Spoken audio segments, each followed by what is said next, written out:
Hey everybody. Um, I haven't made a knife video in a while, and that's because I've been busy. And I hope to have a real treat for you tonight.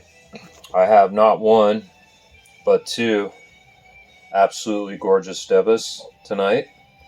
This one, which we'll look at first, is I got this previously owned but still brand new in the box, unused. This is a $500 knife. If you were to go buy this, I got it significantly less than that. And I have not done anything with it yet. To be honest, it's so perfect I'm intimidated to sharpen it. This has a factory edge on it, which is perfectly serviceable, but it is the custom for some Japanese knife makers to ship their knives without the finished sharpening done to it. So it's sharp, but it's not really sharp. And this knife will cut things. For instance, here's some paper.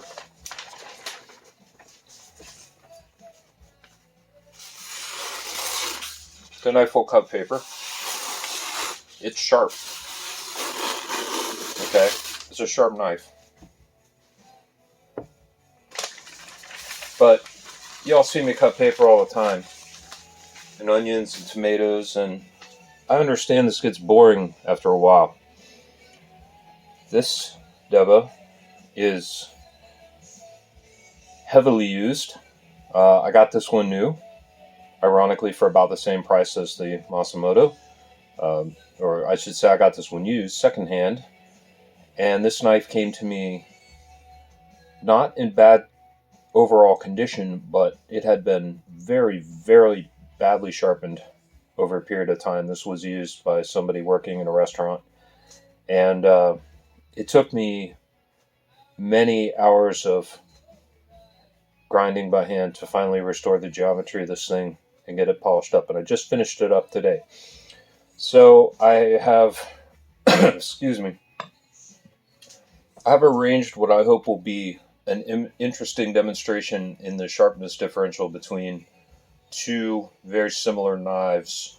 One straight from the Masamoto factory, one of the highest quality debas you can buy within reason, unless you start spending, $1,000 or something.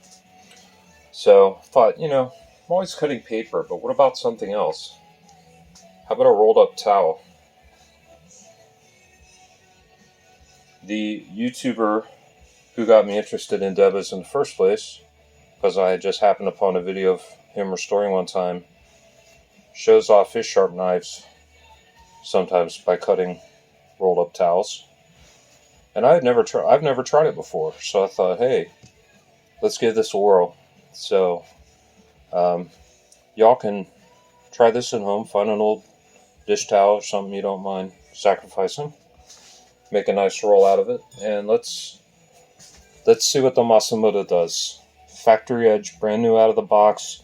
You can see this blade is just beautiful, flawless, perfect crisp bevel with a perfect Kasumi finish on it.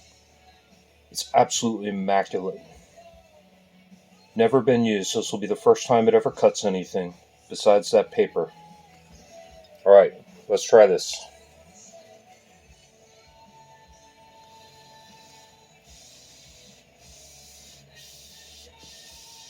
I am pushing quite hard.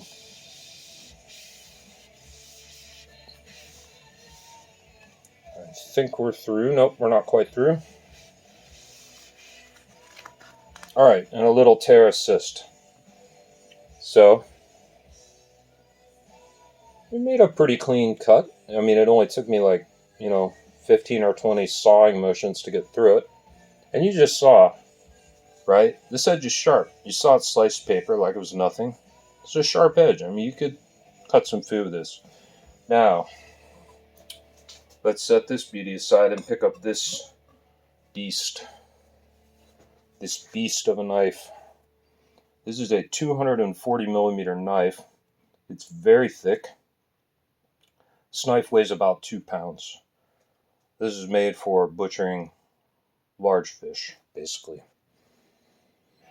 And I just finished polishing and sharpening it after all this time. So let's see how it does.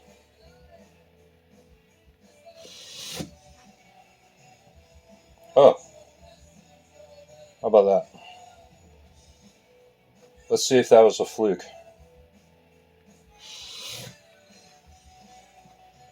Oh, didn't quite get that one. There we go. Sushi rolls, anybody?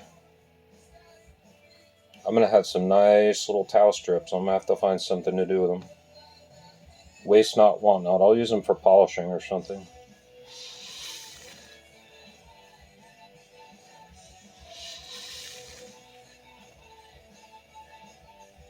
Pretty good. I'm leaving one stupid string. Darn groovy cutting board. That's what it is. Cutting into my own groove in the cutting board. Yes, this knife actually cuts a groove in the cutting board. Let's try for one more good one. One solid push and through. We'll call it a night. Call it a job well done, I think. There we go. Boom. One slice.